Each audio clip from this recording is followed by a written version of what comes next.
Hi guys, so I just wanted to do a quick video. I've been noticing a few searches on forums and stuff, and I was like, you know what, I'm gonna give a bit of wisdom on that. Right, so here's my rancho, just had the tea, loads of bloodworms, loads there, loads at the back. I give them free today because, you know, it's Christmas and I've been eating biscuits, I've been eating chocolates, they can have loads of bloodworm. So I want to talk white spots. See on the wen, like, so white spots on the head. Now that is textbook wen growth. You get this like white, slimy, spotty stuff. I panicked when I first saw it. There's that. With Coco, if you look on his cheeks, you can just see some breeding stars. So that's a different type of white spots on the head. Now, perfectly fine, like the wen growth, and those little spots there, if you can see them on his pectoral fin. Let's see if we can see them. See his pectoral fins, he's got little white spots on there as well.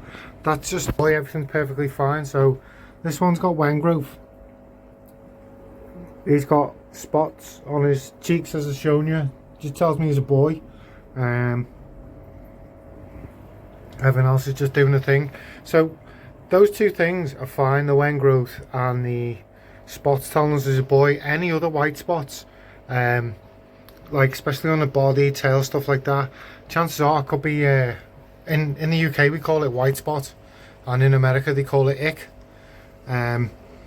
which is basically like a little white parasite. And what it does is it goes into the fish, and then when it comes out to lay eggs, it leaves little puncture marks in the fish, which are like little white spots. People tend to tell you to ramp the heat up. Now, let me explain what you do when you're ramping the heat up. What you're doing is speeding up the parasite's life cycle. So you need to be really careful. Think about that logically. You're speeding up its life cycle, so it's reproducing faster and faster. So you're getting loads of them. So you need to be doing something about that. Now, also people tell you to use salt. Now, I'll tell you what happens when you use salt. What the salt does is the salt water, it draws the water out of the parasite, and obviously it draws out the fish. So basically what you're doing is you're dehydrating everything in your tank. I've done a massive 100% what I did is took all the fish out and put them in here, and that's the old water. It needs emptying. New water, like, it drained the whole thing and filled it back up because it's winter and I was a bit worried about the stabilising the water. I thought I can fill it up with cold water and then just put buckets of warm till it hits the same temperature as that water. Something my nan taught me years ago, and no fish keepers ever told me to do that, but my nan did. And so I got to fill up the whole tank, fresh water, same temperature, dose me safe. Yeah, so back to so what I tend to do is I'll raise the temperature up, speed that life cycle up, and then I'll put salt in to dehydrate. Obviously there's more water, it's a bigger animal than the parasite, so you're already making the parasite struggle. You know, you sped its life cycle right up, so it's right on the edge of where it can be, and then boom, put salt in. That's made it struggle as well because it's dehydrating in the water, and then bang, hit it with the medication. That's it, done.